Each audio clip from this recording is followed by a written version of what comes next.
viewers, and a pleasant welcome to this edition of Situation Report Online TV. Situation Report is a 30-minute comprehensive presentation of all of the major current events about Monrovia, Liberia. My name is Yekezi Zobel, anchoring this episode of the program, and trending stories will follow and say campaigners for the establishment of economic and war crimes court in Liberia assembled at the legislature Thursday seeking redress from their lawmaker relating to their petition submitted early this month. Former chairman of the TRC report writing committee and editor of the document accuses the UP-led government of suppressing the implementation process of the report under its regime. And President George, we are causing cabinet ministers to be proactive and stressed the need to work in the interest of the Liberian people. We bring all of these trending developments plus so much more. Once more, I'm Yekezi will ask you to please invite someone to view along as we take this intermission. To be right back.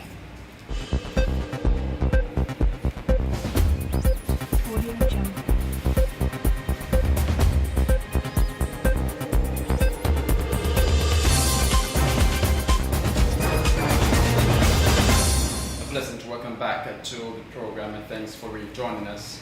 Campaigners for the establishment of economic and war crimes court in Liberia Tuesday assembled at the capital demanding the legislature response towards their petition presented earlier this month to that body. The campaigners in their petition called for the prosecution of economic and war crimes perpetrators in the country. According to them, this will abolish the culture of impunity and bring about true and genuine reconciliation in Liberia. However, responding to the citizens' petition on behalf of the legislature, the co-chair on the Clinton Petition Committee at the lower house, Representative C.B. Bashir, said the house was still looking into the matter. Distinguished ladies and gentlemen, why is it true that there is a true line of our precepts, especially in our governing pattern and our law, that you should follow such precepts? I come to mention to you that your communication was right, but the Honorable Speaker asks that you communicate directly to that of the lower house. Distinguished ladies and gentlemen, as I've once mentioned, we look forward to that such presentation that we can carry back or forward to the Honorable Speaker so that he can act upon. As you said, you resubmitted your document. It was not to my understanding, especially as co-chair of this committee.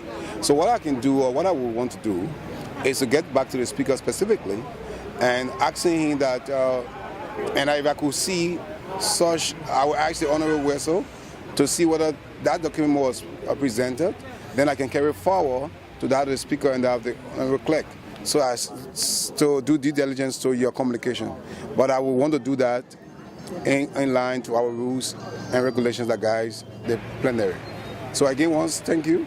As much more you have resubmitted that document, and I will forward it to the Honorable Speaker if I should get it from that of Wessel. For his part, the lead campaigner for the establishment of economic and war crimes court, Fubi Herons, has expressed disappointment over the manner in which the legislature is dragging with their petition. House Speaker Buffer Chambers had earlier described the petition as ambiguous and misdirected, asking the petitioners to resubmit same to the appropriate authority. But according to Mr. Herons, the Speaker's action undermines their aim to bring to book perpetrators of economic and war crimes in the country. It's unfortunate that we think that the Speaker is trying to undermine justice, because on the 8th, after submission of the petition, he rendered an interview calling it ambiguous, and since then we decided to not go through all the bureaucracy or play unnecessary politics, but we decided to resubmit on the 10th. And since the 10th, they have not discussed it on the floor. So that's a sign of undermining the justice system. So we're telling the Speaker that he should be the one to stand in the way of justice. The 250,000 persons that died during the war, their blood are crying for justice. The many persons, 300,000 that were victimized through rape, torture, amputation, and so forth. property damages, looting, they are also crying for justice. Many of us who lost our decent childhood because of the same senseless war, we also demanded justice. So the Speaker of all present should not be the one condemning and even trying to stand in the way of justice.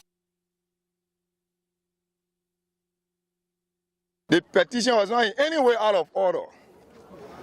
The national legislature can be petitioned by their citizens. The head of the national legislature is the Speaker. So logically, a group of citizens bring a petition and they have national legislature. From all logical and critical perspective, you know that it belongs to the lower house. The head of the legislature is the Speaker. The head, logically, of the legislature is the lower house. The lower house, they represent the cross-section of the 73 or 74 political districts. They are the direct representative of the Liberian people. If I have problem in my constituent, I will find it difficult to get to the senator of Monrovia County. But it will be easier to get to my district representative. So logically, it will bring the petition, and you have the national legislature. It's a symbolic direction that it means that we are petitioning the lower house. So, but in following, because we want to add in accordance with the law, there is not an intellectual showdown that Speaker Timmer will bring a jargon that the petition was ambiguous, although we think that the word ambiguous was misused by the quote-unquote doctor. But we went. They didn't say that the petition was ambiguous? That was a statement from the Speaker, that the petition was ambiguous. I don't know why it's ambiguous or why it's ambiguity in citizens exercising a constitutional franchise to petition the legislature. I'm still trying to figure out what the Speaker meant by our petition was ambiguous. The issue of economic and war control is very genuine. The issue is very critical to the survivability of this government. Because you are aware, you cannot have a government that took over for 4 months with economics and war criminals around. We have to take these people off the government so that they can understand that the issue of crime in Liberia does not pay. Because if you are a government official, you are being indicted by the TRC report. Remember, the TRC report, you have 116 names for war crimes, and you have 26 names for economic crime. These are all people who are at the helm of power. And the most disgusting part of it is that these are people who are at the helm of power while their victims are at their mercy. We are saying no. They were saying a signal out that Liberia is a safe haven for war criminals. We are saying no to that. Oh yes, oh yes, oh yes. Your petition? Yes. The thing is not by their will, because the Constitution made it clear that power is inherent in the people. They should have the right to author a reform when the responsibility is so required. You see, Article 17 of the Liberian Constitution made it clear also that we should have the right to assemble and petition our lawmaker to seek redress. This is why we are here. Those guys who committed economic crimes and war crimes are all seated. Article 76 of the Liberian Constitution said it. Said, if you commit felony in government, you can be arrested. Article 42 of the Liberian Constitution said it. It said a member of the House of Legislature shall be arrested for breach of peace, for waging war for felony. The issue of waging war on Liberia, that's a felony crime. They can be arrested for that. So it is not by their will. Well, Ella, you view Phoebe Harris is the lead campaigner for the citizens calling for the establishment of the economic and war crimes court in the country, and he was followed by Siafa Kanan, president of the National Student Movement for the establishment of economic and war crimes court, and of course the Secretary General of that movement, Jacobs Colley. In a related development, the chairman of the TRC report writing committee and editor of the document has accused the UP-led government of suppressing the implementation process of the report during its regime. Mr. John Stewart spoke to newsmen Tuesday at the capital.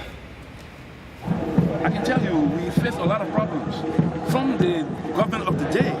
The government of the day tried to stifle this report. They didn't want this report to come out. We had international assistance to do this report. At the end of the day, when we got through with our work, the governor of Liberia, along with the UNDP, decided that because of the sensitive nature of what we were involved in, it would be best to print the report in Ghana, away from Liberia. We agreed, and they asked us to take the report camera ready to Ghana. Now, I was chairman of the report writing committee and editor of the report. Now, UNDP selected the printers of their choice for this report. Well, Mr. Stewart, speaking further, explained the recommendations contained within the Truth and Reconciliation Commission. During the course of his work, was able to identify, categorize the different violations that took place during the civil conflict. And TRC was able to categorize over 137 different types of violations, ranging from cannibalism, extrajudicial killing, forced displacement, what have you. But beyond that, the TRC recommended, for the purpose of accountability, TRC recommended to the government of Liberia, then headed by President Sirleaf, to set up an extraordinary criminal tribunal for Liberia. Alongside the extraordinary criminal tribunal for Liberia, TRC also recommended the establishment of a Palava Hut Commission. And as you know, the Palava Hut is a traditional mechanism for conflict resolution. So the TRC recommended that. Why? Because the sheer volume of perpetrators was so high that in case you were even pursuing legal redress, the courts would be overwhelmed. And because a lot of these violations took place in communities, we felt that it would be a good thing for perpetrators to appear before communities in which they committed these atrocities to present their case and let the people sit in on the matter and decide what to do with them. Now, with the Palava Hut, the TRC recommended that all persons who were recommended for lustration or for prosecution will appear before the Palava Hut. Anybody appearing before the Palava Hut is not satisfied with decisions coming out of the Palava Hut will have the right to appeal, and that was done to ensure adherence to the rule of law, so that you have the right to appeal, and the right to appeal will be heard by the court. And if you are not satisfied with the judgment from the court, you can go to the higher court, which is the Supreme Court. Now, for the extraordinary criminal tribunal, as you know, those violations are categorized under gross violations of human rights. They have universal jurisdiction, meaning they can be prosecuted in any country. As you see now, the Liberians who have been arrested abroad have been prosecuted under the law of universal jurisdiction. Well, if you just joined us, it's a reminder that TVO's Situation Report on Live TV is 30 minutes comprehensive presentation of all of the major current events about Monrovia and its environs. America's Isabel and trending stories we follow it today say the campaigners for the establishment of economic and war crimes court in Liberia assembled at the legislature Tuesday to seek redress from their lawmakers relating to their petition submitted to that body earlier this month. Former chairman of the TRC report writing committee and editor of the document accuses the UP-led government of suppressing the implementation process of the report under its regime. And President George Weah calls on cabinet ministers to be proactive and stressed the need to work in the interests of the Liberian people. At this juncture, I would like to take a break to be right back with the rest of the other developments. Audio Jungle.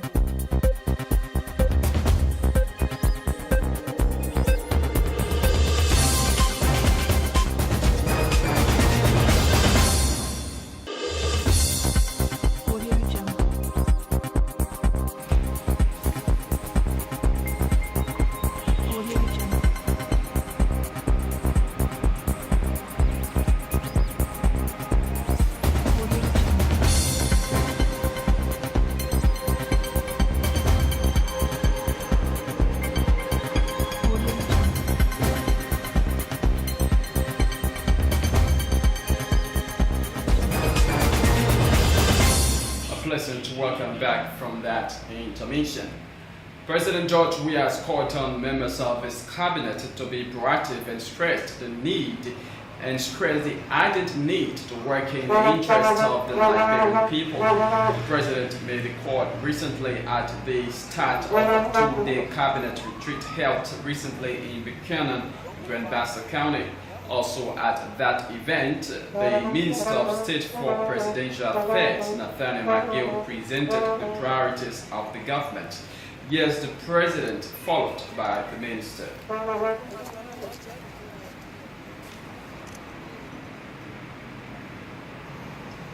As we all know, the total agenda is to develop this country to make sure that our people are happy with the basic necessity. So far, what I've done, along with my government, Honorable Maggie, Minister of State, will present our priorities and other projects. Thank you, Mr. President.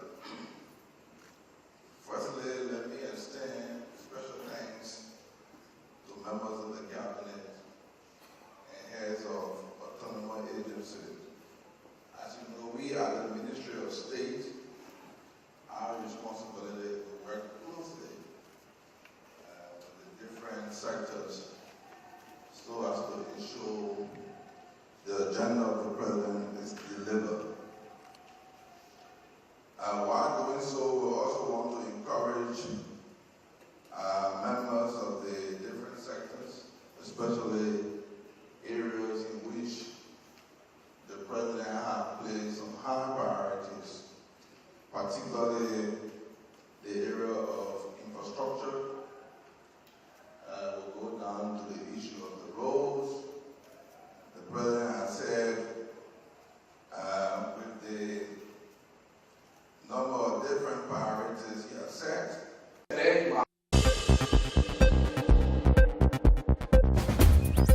Audio Jungle.